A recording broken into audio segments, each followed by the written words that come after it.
My dear friends, my name is Jacob Fibash and welcome to Uncaged Zoo Tours. If you are new to the channel and love animals, I recommend and appreciate you hitting the like, subscribe, and bell icons to join me on my tours.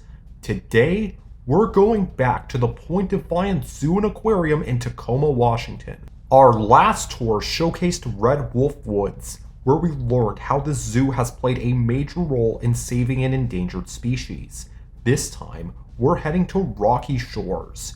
This area opened in 1982 and is home to some of the most unique group of animals that you'll find in a marine mammal and seabird themed exhibit. Let's begin. Rocky Shores is located to the right of Arctic tundra and to the left of the Pacific Sea Aquarium. The first habitat is home to one of my favorite marine mammals, walruses. The Defiance Zoo and Aquarium is home to two walruses named Lakina and Belzak. Lakina is curious and independent, and prefers faster training. Her friend Belzak weighs 2.5 tons and prefers to do things at his own pace. If you get the chance to visit the Defiance Zoo and Aquarium, you might hear a walrus whistle.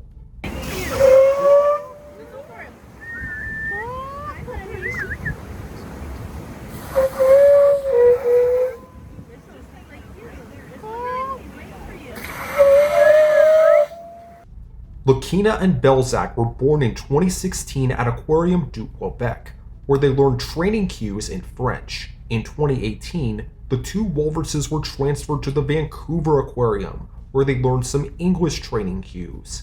After spending 2 years in Vancouver, Lakina and Belzak went back to Quebec and arrived at the Defiance Zoo in November 2022. If you want to learn more about walruses, please refer to my Wild Arctic at SeaWorld San Diego tour.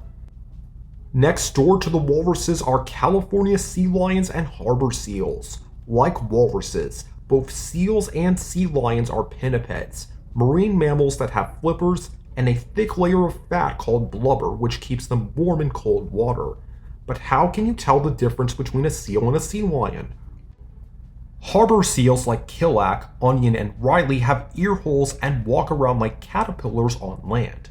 On the other hand, sea lions like Eloise, Boomer, and Pepper all have ear flaps. But it's also worth noting that if you stop by this exhibit at 12 o'clock p.m., you'll be able to see a marine mammal keeper chat. It's a great way to learn about these amazing marine mammals. And here's some more good news. Eloise is expecting to give birth to another pup after she gave birth to Pepper in 2024. Following an aviary with tufted puffins, horned puffins, and murs is our final animal. For the first time since my cold water quest at the Georgia Aquarium tour, I would like to introduce you to the sea otter. The Defiance Zoo is home to two sea otters named Moe and Clara. Moe was rescued from an oil spill, was rehabilitated by the Monterey Bay Aquarium, and came to the zoo in 2019. She is very calm, confident, and loves to play with her food. Clara came to the zoo in 2022 and loves grooming, napping, and relaxing with ice treats. Clara was rescued at Moss Landing Harbor in California and was deemed unreleasable due to a history of unsafe interactions with people and pets. Sea otters, as their name implies, spend their entire lives out at sea, and they have the densest fur of any mammal. That fur keeps the sea otter nice and warm, even when they're out of the water. When sea otters sleep, they wrap themselves in kelp or hold hands with each other to avoid drifting apart in ocean currents. This holding hands behavior is called rafting. In fact, a group of sea otters is called a raft. And that officially wraps up another tour of the Defiance Zoo. Rocky Shores is a great way to have fun and see some of the coolest marine mammals in the world. When we return to the Defiance Zoo, we'll be heading to the Asian Forest Sanctuary. We'll see Asian small-clawed otters, tapirs, clouded leopards, and witness a tiger keeper chat.